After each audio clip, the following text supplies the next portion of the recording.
সকাল সকাল ওই মুখরোচক খাবার খেতে আমার একদমই পছন্দ না। তবে আজকে কি মনে হলো, আমি নিজের জন্য একটু ওটস অমলেট বানাবো বলে ভেবে ফ্রিজটা খুলেছি, দেখি ধনেপাতাই ছিল না, কয়েকটা ছিল। ভাবলাম ঠিক আছে, নিজের জন্য যখন বানাচ্ছি হয়েই যাবে। বেশিরভাগ দিন ছাতুর শরবত, তারপরে জল, মুড়ি, বিস্কিট এইসব খাই। ব্রেড অ্যাভেলেবেল থাকলে ব্রেড খাই, যখন যেটা আমার মন চাই আমি তখন সেটাই খাই।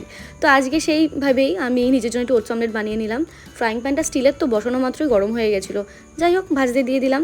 2-3 মিনিটে রাখার কথা ভেবে আমি 5 মিনিট রেখে দিয়েছিলাম, যার জন্য আমার এক সাইড একটু পুড়ে গেছে। তারপর বললাম ঠিক আছে, আমি তো খাবো, কোনো ব্যাপার না। এদিকে চলে আসলাম একটু স্কিন কেয়ার করতে। তখন বাজে সকাল ওই 9:30 মতো। আমি ঘুম থেকে উঠেছি কিছুক্ষণ আগে, 8:30 পৌনে 9 নাগাদ উঠে যাই আমি। সবাই যেমন দেখি ময়শ্চারাইজার ডট করে লাগায়, সানস্ক্রিন ডট করে পুরো ফেসে লাগায়, মানে অ্যাপ্লাই করে যেইভাবে। আমার একদম ধৈর্য নেই ওইভাবে লাগানোর, বিশ্বাস করো। আমি পুরো নিই, 2 হাতে পুরো চটকে নিই, তারপর পুরো ফেসে আমি লাগাই এরকমভাবে, যেরকমভাবে তোমরা দেখতে পাচ্ছ। আমার অত ভাই ধৈর্য কুলায় না।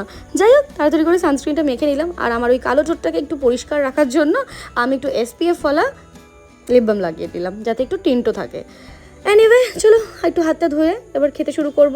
আমার গরম গরম খাবার একদমই পছন্দ নয়। এটা ঠান্ডা হয়েছে, ভালো হয়েছে।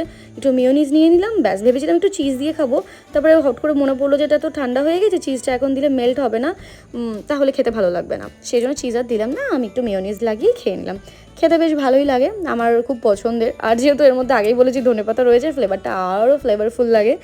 বেশ টেস্টি করে খেয়ে নিলাম। মেয়ে আমার জাস্ট এখন ঘুম থেকে উঠলো, তাও আমি টিভি চালিয়ে, গান চালিয়ে ওকে ওঠানোর চেষ্টা করলাম। এখন বাজে কটা জানো? 11টার সময় উনি ঘুম থেকে উঠলেন, তাও হেলে দুলে শুয়ে থাকছে বিছানায়। আমার আবার আজকে মাম্মামের স্কুলে যেতে হবে, যেহেতু ও নিউ ক্লাসে উঠেছে, LKG-তে, তো নিউ বুকসগুলো আজকে দেবে।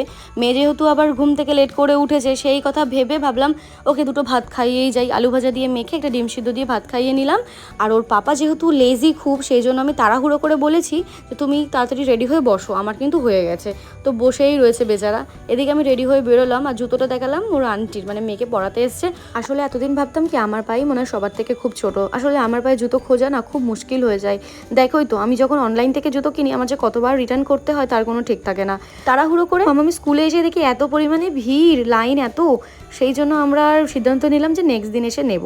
তো বললো চলো, এসেছি যখন তোমাকে একটা জায়গা থেকে ঘুরিয়ে নিয়ে আসি। উমা যেতে না যেতেই দেখলাম ও আমাকে নিয়ে গেল মা উলাইচণ্ডীর মন্দিরে, যেখানে আমি এসেছিলাম গত 2 বছর ধরে ওই পুজোর টাইমটাই। তার আগে আমি এরকম নিরিবিলি পরিবেশে আমি আসিনি। এত শান্ত স্নিগ্ধ জায়গাটা, চারিদিকে পাখির আওয়াজ, মানে পাখির যে কিচিরমিচির আওয়াজ হয় সেটা কিন্তু না, মানে মন ছুঁয়ে যাওয়ার মতো আওয়াজ ছিল। কু কু করে কোকিল ডাকছিল, পাখিদের সুন্দর ডাক। যথারীতি আমরা ঠাকুরকে প্রণাম করে বেরিয়ে গেলাম। আর যেতে যেতেই দেখলাম সুন্দর বিন্নগরের রাজবাড়ির গেট। ওর ভিতরে নাকি লোকে আবার বাস করে, তার মধ্যে ওই যে দেখতে পাচ্ছি খাট, মানে নিচের রাস্তা উপরে খাট। ভাবো, বাড়িতে এসে বড্ড ক্লান্ত হয়ে গেছে, তাই ভিডিওটা কন্টিনিউ করা হয়নি। So by.